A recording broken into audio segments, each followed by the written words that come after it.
Hello नमस्कार दोस्तों, कैसे हैं आप सभी लोग। उम्मीद करते हैं कि आप सभी लोग अच्छे होंगे और आप सभी लोग की तैयारी जो है बिल्कुल ही अच्छे तरीके से चल रही होगी। तो फ्रेंड्स, आज की इस क्लास में हम सभी लोग देखने वाले हैं आरआरबी ग्रुप डी के एग्जाम के लिए मोस्ट इंपॉर्टेंट प्रीवियस ईयर के कुछ क्वेश्चन को, जो कि आपके आरआरबी ग्रुप डी के एग्जाम के लिए बेहद ही महत्वपूर्ण है। तो आप सभी लोग जो इस क्लास को बिल्कुल एंड तक देखिएगा, जिससे कि आप जो इन सभी क्वेश्चन को अच्छे से याद कर पाएंगे और आप सभी लोग अपने एग्जाम में सभी क्वेश्चन को आसानी तरीके से जो बना पाएंगे। तो चलिए फिर क्लास को स्टार्ट करते हैं। और यहाँ पे देखिएगा 31 नंबर क्वेश्चन से हैं, क्योंकि पिछला क्लास आपका हुआ था कितना, तो 30 नंबर क्वेश्चन तक क्लास हो चुका था। अगर आप उनको नहीं पढ़े हैं तो उनको पढ़ लीजिएगा, क्योंकि इसी चैनल पे आपको सभी क्लास प्रोवाइड कराए जाते हैं जो आपके आरआरबी ग्रुप डी के एग्जाम के लिए महत्वपूर्ण क्लास होते हैं। इसलिए चैनल को आप सब्सक्राइब नहीं किए होंगे तो चैनल को आप सब्सक्राइब करके ऑल पे दबा कर जुड़ जाइए, जिससे कि क्लास हो तो नोटिफिकेशन क्लास का पहुंचता रहे।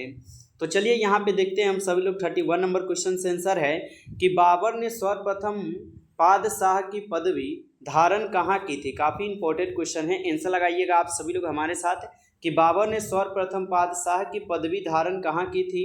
तो यहाँ पे जो आप सभी लोग पहले नंबर क्वेश्चन लिए आंसर लगाइएगा 31 नंबर क्वेश्चन का आंसर। तो यहाँ पे जो आप सभी लोग का इस क्वेश्चन का सही जवाब ऑप्शन बी हो जाएंगे, काबुल में। ठीक है, काबुल में आप सभी लोग का यहाँ पे बिल्कुल सही जवाब है, तो अच्छे से इन्हें याद कर लीजिएगा। चलिए अगला क्वेश्चन देखते हैं हम सभी लोग यहाँ पे कि भारतीय वायुसेना में शामिल राफेल विमान किस देश से खरीदा गया है। चलिए बताइएगा आप सभी लोग कि भारतीय वायुसेना में शामिल राफेल विमान किस देश से जो है ना ये खरीदे गए हैं। तो यह खरीदे गए हैं कहाँ से, तो ये खरीदे गए हैं आपके फ्रांस से। ऑप्शन ए हो जाएगा यहाँ पे सही जवाब, फ्रांस से। अच्छे से इन्हें याद कर लीजिएगा। चलिए अगला क्वेश्चन देखिएगा आप सभी लोग कि आईएनएस विक्रम आदित्य शिप किस देश से खरीदकर भारतीय नौसेना में शामिल किया गया है। लगाइएगा आंसर आप सभी लोग। ऑप्शन दिए गए हैं आपके यहाँ पे, फ्रांस है, अमेरिका है, रूस है या जर्मनी हो जाएंगे। तो आईएनएस विक्रम आदित्य शिप किस देश से खरीदकर भारतीय नौसेना में जो है ना शामिल किए गए हैं। तो ये कहाँ से खरीदे गए हैं, कौन से देश से, तो ये खरीदे गए हैं आपके रूस से। ऑप्शन सी जो है यहाँ पे बिल्कुल सही जवाब हो जाएंगे, याद रखिएगा रूस से।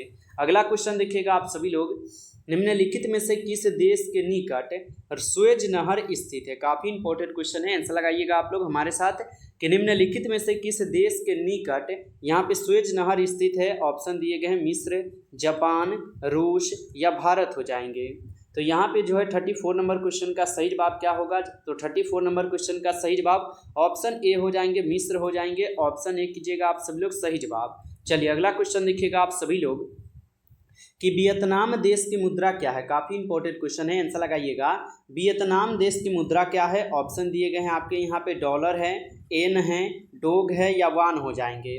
तो वियतनाम देश की मुद्रा जो है यहाँ पे क्या हो जाएंगे, तो वियतनाम देश की मुद्रा यहाँ पे डोग हो जाएंगे। ऑप्शन सी कीजिएगा आप लोग, यहाँ पे डोग हो जाएंगे, याद रखिएगा सभी लोग। अगला क्वेश्चन देखिएगा कि भारत का प्रथम दूरदर्शन केंद्र कौन सा है। काफ़ी इंपॉर्टेंट क्वेश्चन है, लगाइएगा आंसर कि भारत का प्रथम दूरदर्शन केंद्र कौन सा है। ऑप्शन दिए गए हैं शिमला है, मुंबई है, नई दिल्ली है या चेन्नई हो जाएंगे।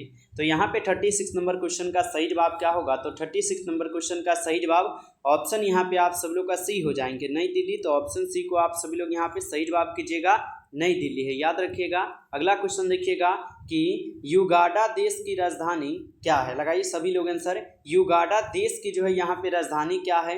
तो युगांडा देश की राजधानी जो है कहाँ पे हो जाएंगे, तो कंपाला में हो जाएंगे, जो कि ऑप्शन डी है यहाँ पे, कंपाला में। तो अच्छे से इन्हें याद रखिएगा, कंपाला सही जवाब है। अगला क्वेश्चन देखिएगा आप सभी लोग कि जहांगीर को कहाँ दफनाया गया था। काफ़ी इंपॉर्टेंट क्वेश्चन है कि जहांगीर को जो है ना कहाँ पे दफनाया गया था। ऑप्शन दिए गए हैं आगरा में, दिल्ली में, लाहौर में या श्रीनगर में हो जाएंगे। तो याद रखिएगा आप सभी लोग, जहांगीर को जो है ना कहाँ पे दफनाए गए थे, तो उनको दफनाए गए थे आपके लाहौर में। ऑप्शन सी हो जाएंगे यहाँ पे सही जवाब, लाहौर में। अच्छे से इन्हें याद कर लीजिएगा आप सभी लोगों के। चलिए अगला क्वेश्चन देखिएगा आप लोग कि भारत का प्रथम परमाणु पनडुब्बी कौन सा था। काफ़ी इंपॉर्टेंट क्वेश्चन है, लगाइएगा आंसर कि भारत का प्रथम परमाणु पनडुब्बी जो है यहाँ पे कौन सा था। तो भारत का प्रथम परमाणु पनडुब्बी जो है यहाँ पर हो जाएंगे कौन, तो यहाँ पर हो जाएंगे आपके यहाँ पे चक्र हो जाएंगे। ठीक है, ऑप्शन ए कीजिएगा, चक्र आप सभी लोग का सही जवाब है। चलिए अगला क्वेश्चन देखिएगा आप सभी लोग कि भारत का प्रथम मध्य दूरी वाली यहाँ पे मिसाइल कौन है। ऑप्शन दिए गए हैं 4 ऑप्शन। चलिए लगाइए आप सभी लोग कि भारत का प्रथम मध्य दूरी वाली यहाँ पे मिसाइल कौन सी हो जाएंगे। तो यहाँ पे हो जाएंगे कौन से, तो अग्नि हो जाएंगे। ऑप्शन सी कीजिएगा, अग्नि यहाँ पे बिल्कुल सही जवाब हो जाएंगे, अच्छे से याद कर लीजिएगा। अगला क्वेश्चन देखिएगा आप लोग यहाँ पे कि भारत का प्रथम प्रक्षेपास्त्र कौन है। तो भारत का प्रथम प्रक्षेपास्त्र यहाँ पे कौन हो जाएंगे, तो यहाँ पे जो है 41 नंबर क्वेश्चन का सही जवाब क्या हो जाएगा, तो पृथ्वी हो जाएंगे। पृथ्वी आप सभी लोग का यहाँ पे सही जवाब है, याद रखिएगा।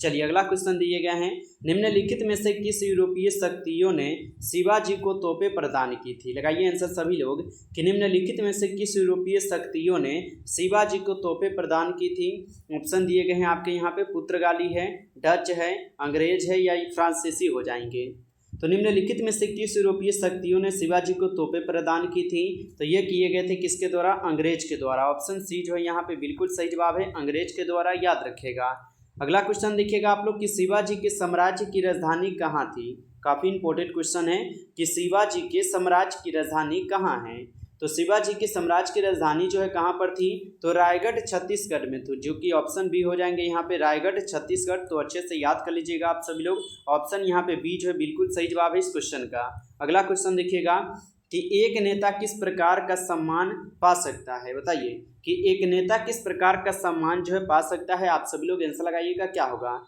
तो एक नेता किस प्रकार का सम्मान पा सकता है, तो शक्ति द्वारा पा सकता है। ऑप्शन ए जो है यहाँ पे बिल्कुल सही जवाब है, शक्ति द्वारा, अच्छे से याद रख लीजिएगा। अगला क्वेश्चन देखिएगा आप लोग, जम्मू कश्मीर की राजधानी श्रीनगर किस नदी के तट पर स्थित है। लगाइए सभी लोग आंसर कि जम्मू कश्मीर की राजधानी श्रीनगर किस नदी के तट पर स्थित है। ऑप्शन दिए गए हैं आपके यहाँ पे, चेनाब है, रावी है, ब्यास है या झेलम हो जाएंगे। तो जम्मू कश्मीर की राजधानी श्रीनगर किस नदी के तट पर स्थित हो जाएंगे, तो यह हो जाएंगे कहाँ पर, तो आप सभी लोग याद रखिएगा, यह आपके झेलम में हो जाएंगे। ऑप्शन यहाँ पे जो है आप सभी लोग का डी बिल्कुल सही जवाब हो जाएंगे इस क्वेश्चन का आंसर। चलिए अगला क्वेश्चन देखिएगा आप लोग कि सूरज किस नदी के तट पर जो ना स्थित है। बताइए, सॉरी सूरत है, सूरत किस नदी के तट पर आपको स्थित है ये बताना है। ऑप्शन दिए गए हैं, नर्मदा है, तापी है, सोन है या कावेरी हो जाएंगे। लगाइए आंसर क्या होगा कि सूरत किस नदी के तट पर स्थित हो जाएंगे। तो सूरत जो है ये आपके सोन नदी के तट पर स्थित है, तो ऑप्शन सी हो जाएंगे सही जवाब, याद रखिएगा। फ्रेंड्स यदि आप लोग को ये क्लास अच्छा लग रहा हो तो आप सभी लोग क्लास को सभी लोग लाइक कर लीजिएगा, और चैनल पे पहली बार यदि आप सब लोग जुड़े हैं तो चैनल को भी सब्सक्राइब करके ऑल पे दबा लीजिए, जिससे कि जब भी क्लास हो नोटिफिकेशन क्लास का पहुंचता रहे। तो चैनल को भी सब्सक्राइब नहीं किए तो चैनल को भी सब्सक्राइब जरूर कर लीजिएगा। अगला क्वेश्चन देखिएगा, नेक्स्ट क्वेश्चन है कि समाज शास्त्र के जनक किस देश के हैं। बताइए समाज शास्त्र के जनक किस देश के हो जाएंगे। ऑप्शन है आपके जर्मनी, फ्रांस, अमेरिका या इंग्लैंड हो जाएंगे। तो समाज शास्त्र के जनक किस देश के हो जाएंगे, तो समाज शास्त्र के जनक जो है आपके अमेरिका के हैं। तो ऑप्शन सी जो है यहाँ पे बिल्कुल सही जवाब है, अमेरिका के, अच्छे से याद रख लीजिएगा। अगला क्वेश्चन देखिएगा आप सभी लोग कि हिंडनबर्ग रेखा किन देशों के मध्य में स्थित है। काफ़ी इंपॉर्टेंट क्वेश्चन है कि हिंडनबर्ग रेखा किन देशों के मध्य में स्थित है। ऑप्शन दिए गए हैं, कनाडा और अमेरिका, फ्रांस और इंग्लैंड, जर्मनी और पोलैंड या ब्रिटेन और आयरलैंड में हो जाएंगे। तो हिंडनबर्ग रेखा किन दो देशों के मध्य में स्थित हो जाएंगे, तो यहाँ पे जो है 48 नंबर क्वेश्चन का सही जवाब क्या हो जाएंगे, तो 48 नंबर क्वेश्चन का यहाँ पे जो है आप सभी लोग का सही जवाब ऑप्शन यहाँ पे सी हो जाएंगे, जर्मनी और पोलैंड हो जाएंगे। ठीक है, ऑप्शन सी कीजिएगा सही जवाब, जर्मनी और पोलैंड यहाँ पे सही जवाब है। अगला क्वेश्चन देखिएगा आप सभी लोग यहाँ पे कि भारत में समाजशास्त्र का प्रारंभ सर्वप्रथम किस विश्वविद्यालय से हुआ था। काफ़ी इंपॉर्टेंट क्वेश्चन है कि भारत में समाजशास्त्र का प्रारंभ सर्वप्रथम किस विश्वविद्यालय से हुआ था। ऑप्शन है आपके मैसूर है, पूना है, मुंबई है या लखनऊ है। तो यहाँ पे जो है 49 नंबर क्वेश्चन का सही जवाब आप लोग का ऑप्शन सी हो जाएंगे, मुंबई हो जाएंगे। तो ऑप्शन सी को सही जवाब आप लोग कीजिएगा। अगला क्वेश्चन देखिएगा आप सभी लोग यहाँ पे कि दहेज प्रथा का सबसे मुख्य कारण क्या है। काफ़ी इंपॉर्टेंट क्वेश्चन है कि दहेज प्रथा का सबसे मुख्य कारण क्या है। ऑप्शन है सती प्रथा है, जाति प्रथा है, बाल विवाह है या सामाजिक प्रथा है। लगाइए आंसर आप सभी लोग। तो दहेज प्रथा का सबसे मुख्य कारण जो है यहाँ पर क्या हो जाएंगे, तो यहाँ पे हो जाएंगे जाति प्रथा। ऑप्शन बी कीजिएगा आप सभी लोग यहाँ पे सही जवाब, जाति प्रथा। आप लोग अच्छे से याद रखिएगा। अगला क्वेश्चन दिए गए हैं आप लोग का, भारतीय संविधान के किस अनुच्छेद में निर्वाचन आयोग के लिए प्रावधान है? बताइए कि भारतीय संविधान के किस अनुच्छेद में निर्वाचन आयोग के लिए प्रावधान हो जाएंगे। ऑप्शन है अनुच्छेद 324, अनुच्छेद 320 है, अनुच्छेद 315 है या अनुच्छेद 295 है। तो भारतीय संविधान के किस अनुच्छेद में निर्वाचन आयोग के लिए प्रावधान हो जाएंगे? तो यह अनुच्छेद 324 में हो जाएंगे। ऑप्शन ए कीजिएगा आप लोग सही जवाब, अनुच्छेद 324 में। अगला क्वेश्चन देखिएगा आप सभी लोग, भारत में सबसे पहले उल्लेख हुआ था, काफी इंपॉर्टेंट क्वेश्चन है कि भारत में सबसे पहले उल्लेख हुआ था रामायण में, महाभारत में, यजुर्वेद में या ऋग्वेद में? तो महाभारत में सबसे पहले उल्लेख हुआ था, तो याद रखिएगा महाभारत में सबसे पहले उल्लेख जो है ये आपके ऋग्वेद में हुए थे, या कहाँ पे हुए थे? तो ये ऋग्वेद में ही हुए थे। ऑप्शन डी लगा रहे हैं तो बिल्कुल सही जवाब है ऑप्शन डी, याद रखिएगा। अगला क्वेश्चन देखिएगा, परमाणु बम किस पर जो है आधारित है? काफी इंपॉर्टेंट क्वेश्चन है कि परमाणु बम किस पर आधारित है। ऑप्शन दिए गए हैं आपके परमाणु संलयन पे, रासायनिक अभिक्रिया पे, परमाणु विखंडन पे या कृत्रिमक रेडियो एक्टिवता से हो जाएंगे। तो परमाणु बम किस पर आधारित हो जाएंगे? तो परमाणु बम जो है यह आपके परमाणु विखंडन पे है, तो ऑप्शन सी जो है यहाँ पे सही जवाब है, याद रखिएगा। चलिए अगला क्वेश्चन देखिएगा आप लोग, विश्व की दूसरी सबसे बड़ी सेना किस देश की है? काफी इंपॉर्टेंट क्वेश्चन है कि विश्व की दूसरी सबसे बड़ी सेना किस देश की हो जाएंगे। ऑप्शन दिए गए हैं आपके यहाँ पे, चीन है, भारत है, अमेरिका है या रूस हो जाएंगे। तो विश्व की दूसरी सबसे बड़ी सेना किस देश की हो जाएंगे? तो आप सब लोग जो यहाँ पे 54 क्वेश्चन का सही जवाब ऑप्शन बी कीजिएगा, अपने देश भारत का ही है, ऑप्शन बी हो जाएंगे यहाँ पे सही जवाब, याद रखिएगा। अगला क्वेश्चन देखिएगा आप सभी लोग की, वर्तमान समय में भारत के पास कितनी पनडुब्बियां है? बताइए कि वर्तमान समय 2022 में, ठीक है, भारत के पास कितनी पनडुब्बियां हो जाएंगे? तो इनके पास जो है अभी कितने हैं? 16 पनडुब्बियां हो जाएंगे। ऑप्शन सी कीजिएगा यहाँ पे सही जवाब, आप सभी लोग याद रखिएगा। ओके चलिए अगला क्वेश्चन देखिएगा आप सभी लोग, इंटरनेशनल न्यूज सर्विस कहाँ पर स्थित है? ऑप्शन दिए गए हैं फ्रांस में, अमेरिका में, जर्मनी में या सऊदी अरब में। लगाइए आंसर सभी लोग, इंटरनेशनल न्यूज सर्विस कहाँ पर स्थित हो जाएंगे? तो इंटरनेशनल न्यूज सर्विस जो है यह स्थित है कहाँ पे? तो अमेरिका में है। ऑप्शन यहाँ पे आप लोग का बी जो है बिल्कुल सही जवाब है, अमेरिका, याद रखिएगा। अगला क्वेश्चन देखिएगा कि आकाशवाणी और दूरदर्शन के दैनिक कार्यक्रमों की शुरुआत किस गीत से होती है? काफी इंपॉर्टेंट क्वेश्चन है कि आकाशवाणी और दूरदर्शन के दैनिक कार्यक्रमों की शुरुआत किस गीत से होती है? राष्ट्रगान से, राष्ट्रगीत से, संतूर वादन से या फिल्मी धुन से होता है। तो यहाँ पे जो 57 नंबर क्वेश्चन का सही जवाब क्या होगा? तो ये हो जाएंगे आपके राष्ट्र यहाँ पे गीत से, ठीक है, राष्ट्रगीत से हो जाएंगे। ऑप्शन बी कीजिएगा सही जवाब। चलिए अगला क्वेश्चन देखिएगा आप लोग कि मुस्लिम लीग ने मुक्ति दिवस कब मनाया जाता है? बताइए। तो मुस्लिम लीग ने मुक्ति दिवस कब मनाया था?